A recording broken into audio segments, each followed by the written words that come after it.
अस्सलाम वालेकुम स्टूडेंट्स, कैसे हैं आप सब। उम्मीद है कि आप तमाम लोग बिल्कुल खैरियत से होंगे। तो जी आज का लेक्चर सर टाइटल में आप लोगों ने पढ़ लिया चैप्टर 8 के। जी हम लोग शॉर्ट क्वेश्चंस करने वाले हैं। इसके कुछ जो शॉर्ट क्वेश्चंस हैं वो बुक पर से मार्क होंगे, लेकिन ज़्यादा जो हैं वो मैं आप लोगों को नोट्स पर से ही दिखाऊंगी। पहला है जी what is the importance of fertilisers. तो ये टॉपिक आप लोगों को मिल जाएगा अपने चैप्टर 8 के पेज नंबर 2 पे, जहाँ ये इम्पोर्टेंस ऑफ फर्टिलाइज़र्स की हेडिंग है। यहाँ से लेके आप लोगों ने लिखना है पोटेशियम सल्फेट तक, ये केमिकल फर्टिलाइजर्स और इन्वायरमेंटल हैजर्ड से ऊपर तक का, ठीक हो गया। फिर उसके बाद हमारे पास क्वेश्चन नंबर 2 है जी short what are the environmental hazards of chemical fertilisers. तो बिल्कुल उसके नीचे से ये आप लोगों को जहाँ ये 2 लिखा नज़र आ रही है, chemical fertilizers and environmental hazards, ये वाला ऑल्सो इंक्रीजेज सॉइल एसिडिटी। यहाँ तक ये सारा का सारा पैराग्राफ शॉर्ट क्वेश्चन नंबर 2 का आंसर है। फिर है name the metabolic functions of carbohydrates. तो जहाँ ये आप लोग बिल्कुल इसके नीचे आप लोगों ने आ जाना है, आई गेस ये पेज नंबर 104 है। इसमें हेडिंग है जी सोर्सेज ऑफ कार्बोहाइड्रेट से नीचे मेटाबॉलिक फंक्शंस ऑफ कार्बोहाइड्रेट। तो ये वाला जो 3 लाइनें हैं ये आप लोगों ने इसके जवाब में लिख देनी है, ठीक है। फिर उसके बाद है कैन यू डिस्टिंग्विश बिटवीन। अब कार्बोहाइड्रेट्स और प्रोटीन्स का डिफरेंस निकालना है जी हमने। So carbohydrates are made up of sugars, ये आप लोग देख सकते हैं। और जो प्रोटीन्स है they are made up of amino acids. Carbohydrates we take in are in the form of sugar और starches, many proteins acting enzymes and hormones. ये जो सारा लिखा हुआ है ये आप लोग ऐसे ही देख के उतार लें। अगला जो है वो ग्लूकोज और अमाइनो एसिड है, ये आप लोगों को कम्प्लीट नज़र आ रहा है। ये आपने बिल्कुल ऐसे ही अपनी कॉपी पे लिखना है, इसका भी स्क्रीनशॉट ले लें, ठीक है। फिर उसके बाद अगला है जी मैक्रो मॉलिक्यूल्स और माइक्रो मॉलिक्यूल्स। तो मैक्रो से मुराद बड़ा, बिगर इन साइज, और माइक्रो का मतलब छोटा या स्मॉल। सो इसका सबसे बड़ा फ़र्क तो ये है कि जिन मॉलिक्यूल्स का बड़ा या ज़्यादा मॉलिक्यूलर वेट होता है they are known as macro molecules, और जिनका कम वेट होता है they are known as micro molecules. इसका भी स्क्रीनशॉट लेना है, ये भी आपने यहीं से देख के लिखना है। फिर जो अगला आता है that is saturated fatty acids and unsaturated fatty acids. ये इसका जवाब सारे का सारा लिखा है, ये आप लोग देख लीजिएगा। फिर है हमारे पास अगला ऑर्गेनिक एंड इनऑर्गेनिक फर्टिलाइजर्स। ये वैसे आपकी बुक पे भी है, आप लोगों की मर्ज़ी है, आपने बुक पे से देख के खुद डिफरेंस बनाना है तो बहुत अच्छी बात है, नहीं तो आप लोग यहीं से देख के लिख लें, ठीक है। फिर आखिरी है जी कार्डियक एंड पाइलोरिक स्पिंटर। तो एक होता है स्टमक और ईसोफेगस के दरमियान, और एक होता है स्टमक और स्मॉल इंटेस्टाइन के दरमियान। ये ऊपर उनका मेन डिफरेंस है, ठीक है। ये हो गया आप लोगों का। फिर अगला है जी what do you think can be the reasons for और रीजंस और कॉजेज फॉर फेमाइन, ठीक है। तो सो जी फेमाइन का मतलब क्या होता है। फेमाइन का मतलब होता है कि खाने की तादाद कम होना बनिस्बत जितने आबादी है वहाँ, राइट। सो इसका ये मतलब है। आगे मैं आप लोगों को दिखाती हूँ कि फेमाइन वाला आपको कहाँ मिलेगा। I guess I have seen it over here, मैंने मार्क किया था, ये आ गया जी चौथा। That this is famine. Famine is a lack of, ये जो सारे का सारे लिखा हुआ है ना, of enough food to feed all the people, ठीक है। ये इसका जवाब है, ठीक हो गया। दोबारा नोट्स पे हम आ जाते हैं। फिर है जी write down the functions of saliva, liver, gall bladder.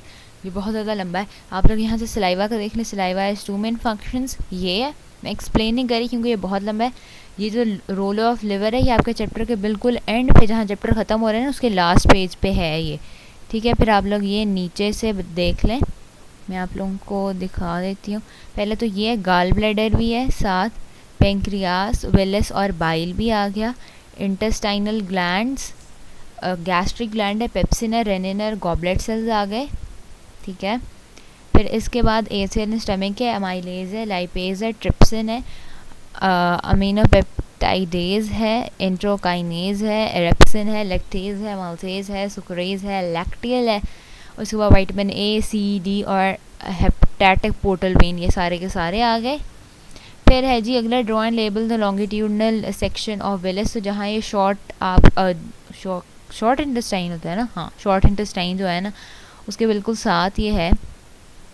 ये पेज नंबर तो क्लियर नहीं है, आई गेस 113 है, कंफर्म नहीं है मुझे, लेकिन आप ये देख लें जहाँ एसिमिलेशन वाला ना बिल्कुल उसके साथ है ये वाली जो डायग्राम है, दिस वन वेलस, ठीक है।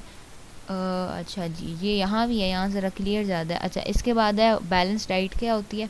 वापस आप लोग ऊपर जाएंगे जहाँ आपका बैलेंस डाइट वाला टॉपिक है, उस पर ये जवाब है, ठीक है। ये 106 पेज पे है।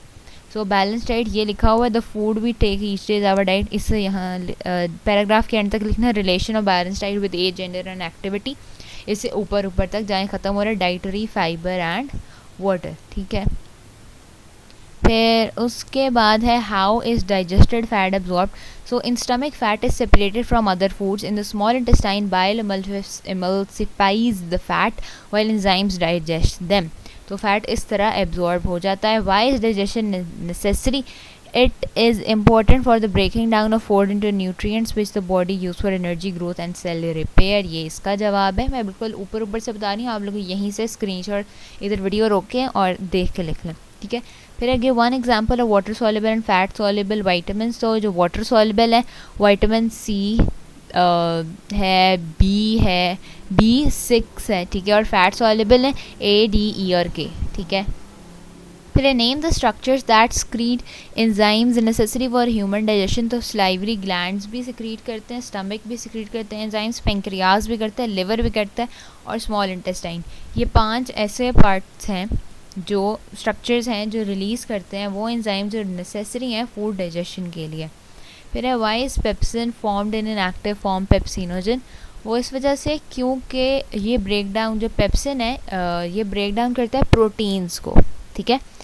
सो वो इनएक्टिव फॉर्म जो पेप्सिन की है उसे पेप्सिनोजन कहते हैं। और क्योंकि जो स्टमक है उसकी जो वॉल्स हैं वो भी प्रोटीन ही की बनी हुई हैं, तो अगर जो पेप्सिनोजन है वो पेप्सिन एक्टिव फॉर्म में मौजूद होगा तो वो जो स्टमक की जो वॉल्स हैं उनको भी खा जाएगा, ठीक है। तो इसलिए वो इनएक्टिव फॉर्म में प्रेजेंट होता है स्टमक के अंदर। फिर है a man can not digest cellulose but a cow can digested why. Humans are unable to digest cellulose because the appropriate enzyme to break down the beta acetyl linkages are lacking, ठीक है। हाँ, इंसानों के अंदर cellulose को break करने वाली enzyme या प्रोटीन मौजूद नहीं है, लेकिन ये जो लाइफ स्टॉक वगैरह होती है इनके अंदर वो एंजाइम होता है, इस वजह से वो सेलुलोज को खा भी सकते हैं, उसे डाइजेस्ट कर सकते हैं। फिर why must digested food be distributed by blood in man other animals. इस वजह से ताकि डाइजेशन में सारे के सारा फूड जो उसका ब्रेक डाउन होता है उसके जो न्यूट्रिएंट्स हैं वो ब्लड में चले जाते हैं और ब्लड ही के ज़रिए वो सारे जो न्यूट्रिएंट्स हैं वो जिस जिस जगह चाहिए होते हैं वहाँ वहाँ पहुँच जाते हैं। तो इस वजह से ज़रूरी है ताकि जो डाइजेस्टेड फूड है वो ब्लड तक पहुँचाया जाए ताकि हम सारे फंक्शंस कर सकें जो ज़रूरी हैं। Is chewing important to your digestion? Yes. अच्छा, अब जो च्यूइंग है ना वो मैसेज सेंड कर देते हैं हमारे गैस्ट्रोइंटेस्टाइनल सिस्टम को कि खाना अपने रास्ते पर है, वो आने वाला है। तो आप पहले से जो एंजाइम्स वगैरह जब पहले जो प्रिपेटरी है ना, मतलब जिस तरह आप एग्ज़ाम्स हैं आपके तो आप उससे पहले तैयारी करते हो, आपके जहन में ये चीज़ आ जाती है कि बेटा मेरे महीने बाद पेपर हैं या 2 महीने बाद पेपर हैं तो मैंने तैयारी स्टार्ट कर देनी, तो आप रिवीजन उसकी स्टार्ट कर देते हो पहले से तैयारी। तो बिल्कुल इसी तरीके से जब आप च्यूइंग कर रहे होते हो तो आपका ब्रेन गैस्ट्रोइंटेस्टाइनल सिस्टम को मैसेज भेजता है कि जो खाना है वो आने लगे तो आप तैयारी कर लो जो जो भी चीज़ें चाहिए, ठीक है।